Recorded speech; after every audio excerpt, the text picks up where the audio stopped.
पूर्णिया, कटिहार, किशनगंज सहित पश्चिम बंगाल में कई डकैती की घटना को अंजाम दे चुके कुख्यात डकैत सुशील मोची को पुलिस और एसटीएफ की टीम ने एनकाउंटर में मार गिराया है। दुर्दांत डकैत पूर्णिया, कटिहार, किशनगंज सहित पश्चिम बंगाल के कई जिलों में कई डकैती की घटनाओं को अंजाम दे चुका है। ताजा मामला बायसी थाना क्षेत्र के ताराबाड़ी पंचायत में देर रात घटी। घटना के संबंध में बताया जा रहा है कि पुलिस को गुप्त सूचना मिली कि दुर्दांत डकैत सुशील मोची अपने साथियों के साथ ताराबाड़ी घाट स्थित बहियार में जमा है और किसी बड़ी घटना को अंजाम देने के लिए ये लोग इकट्ठा हुए हैं। इसके बाद एसटीएफ की टीम और अनगढ़ अमोर थाना पुलिस बल घटनास्थल पर पहुंची। पुलिस को देखते ही डकैतों ने गोलियां चलाना शुरू कर दी। जवाबी फायरिंग में पुलिस की तरफ से भी गोलियां चलाई गई। लगभग 10 मिनट तक दोनों तरफ से रुक रुक कर गोलियां चलती रही। फिर कुछ देर बाद गोली चलना बंद हो गया, जिसके बाद पुलिस ने मकई खेत में खोजबीन शुरू की, जहां से एक शव बरामद किया गया। शव की पहचान दुर्दांत डकैत सुशील मोची पिता रामेश्वर राम, घर कलदिया, थाना अनगढ़ के रूप में किया गया। दुर्दांत डकैत सुशील मोची पर पुलिस ने 1.5 लाख का इनाम घोषित कर रखा था। सूचना मिलते ही पूर्णिया एसपी कार्तिकेय शर्मा, पूर्णिया क्षेत्र के आईजी प्रमोद कुमार मंडल घटनास्थल पर पहुंचे और जानकारी ली। इस दरमियान मीडिया से भी जानकारी शेयर की गई। फॉरेंसिक इन्वेस्टिगेशन सर्विस की टीम पहुंचकर घटना से संबंधित सबूत इकट्ठा कर रही है, जिसके बाद सबका पोस्टमार्टम किया गया। पूर्णिया एसपी ने प्रेस कॉन्फ्रेंस के दरमियान इसकी विस्तृत जानकारी दी। बताया गया कि इससे पहले बाबर नाम का एक कुख्यात को भी पुलिस ने एनकाउंटर में मार गिराया था, जो इसी टीम का सदस्य था। जानकारी जब जैसे प्राप्त हुई, उस जगह पे जब पुलिस की टीम गई तो वहाँ पे पुलिस की गाड़ी के ऊपर एक फायरिंग हुई, जिसके बाद तुरंत पुलिस के लोग गाड़ी से उतर के टो लिए और आत्मसमर्पण करने के लिए उन्हें कहे कि ये पुलिस के हैं, आत्मसमर्पण कर दें।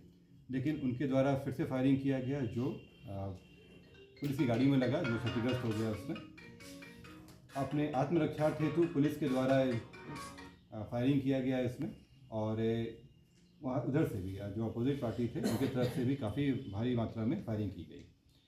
पुलिस के द्वारा एक बहुत ही सूझबूझता से और फायरिंग वापस की गई, जिसमें एक व्यक्ति को गोली लगी और बाकी भागने में कामयाब रहे। उसमें जब थोड़ी सी रोशनी हुई और देखा गया उसमें, तो एक व्यक्ति जो मृत था उसमें पाया गया कि उसको शरीर में गोलियां लगी हुई हैं उसमें।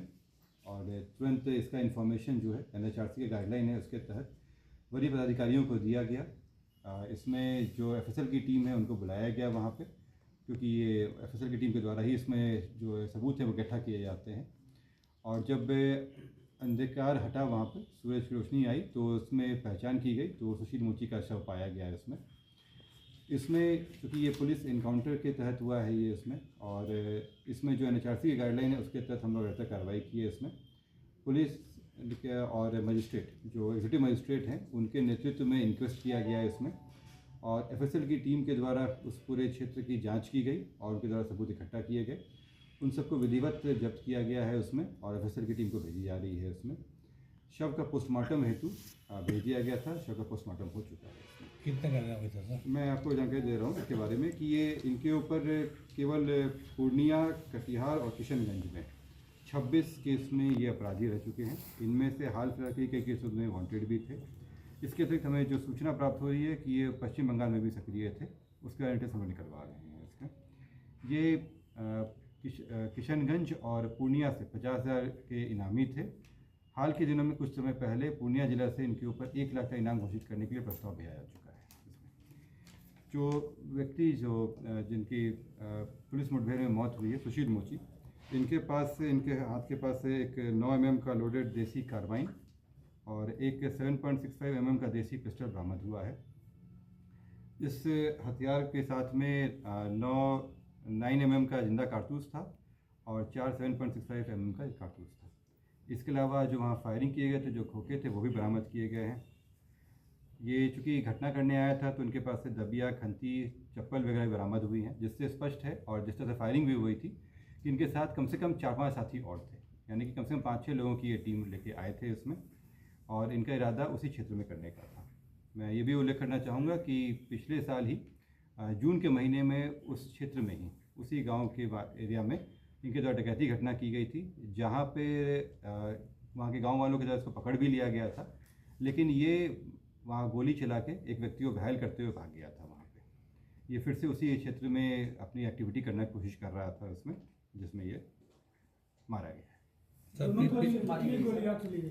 ये पोस्टमार्टम से क्लियर होगा। इंक्वेस्ट के हिसाब से इसमें 4-5 गोलियां लगी इंक्वेस्ट के हिसाब से, बाकी अन्य जो है वो पोस्टमार्टम से क्लियर होगा। सर पिछले दिन बाबर का इनकाउंटर हुआ था, बताया जाता है कि इसी ग्रुप का था। ये सही बात है। ये इस गिरोह में काफ़ी लोग थे। आप लोगों को ध्यान में होगा कि अक्टूबर के महीने में बाबर भी इस तरह की हरकत करने आया था और उसमें बाबर का इनकाउंटर हुआ था और इसके साथ साथ कुछ लोग पकड़े भी गए थे और उसमें काफ़ी इनकी टीम टूट भी गई थी। ये फिर से अपने गिरोह को सक्रिय कर रहा था और जैसे आप लोगों को जानकारी भी होगी कि कुछ ही दिन पहले किशनगंज में भी ये घटनाएं किया था इसमें, उसकी टीम एक्टिव हो गई थी उसमें और इसीलिए इसमें लगातार पूर्णिया जिला के साथ साथ किशनगंज जिला और कटिहार जिला की पुलिस भी इस पर जानकारी इकट्ठा कर रही थी कि कोई बड़ी घटना ना कर देंगे इसमें, और इसी तहत कार्रवाई की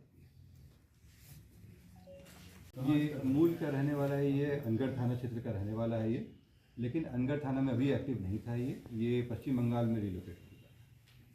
सर अफीम का भी मामला है। हाँ, उस मामले तो इसमें जो आप लोग प्रेस रिलीज दे रहे हैं, इसमें जितने भी केसेस हैं इसमें वांटेड है ये, वो सब दे रहे हैं इसमें और काफ़ी लंबे समय से 2011 से ये सक्रिय रहा है और सारे के सारे मामले डकैती से संबंधित। हाईलाइटेड कब हुआ था सर?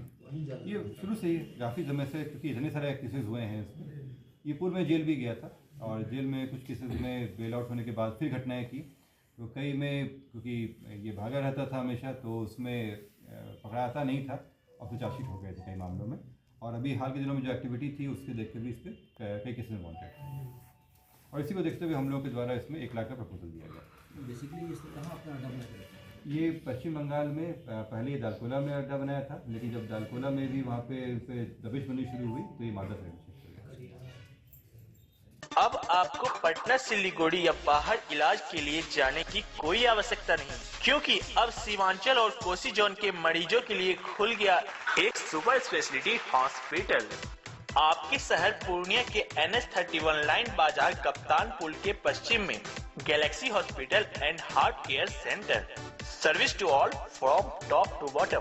डॉक्टर BN कुमार द्वारा संचालित Galaxy hospital and heart care centre 24 घंटे इमरजेंसी विशेषज्ञ डॉक्टरों द्वारा। इसके अलावा पूरे देश के प्रशिक्षित टेक्नीशियन, पारा मेडिकल स्टाफ और डॉक्टर अस्पताल में मौजूद है।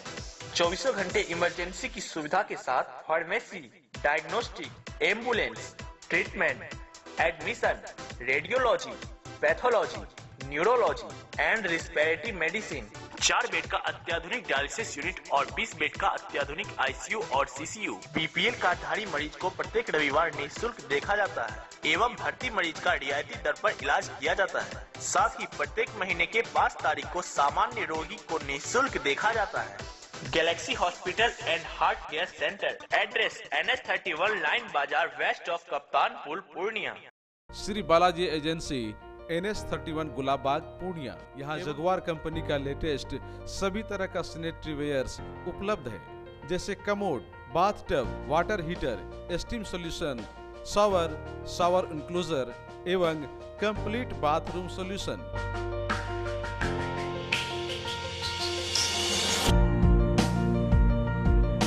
किचन टाइल्स की पूरी रेंज भी, साथ ही यहाँ फाइनोलेक्स कंपनी का पाइप भी उपलब्ध है।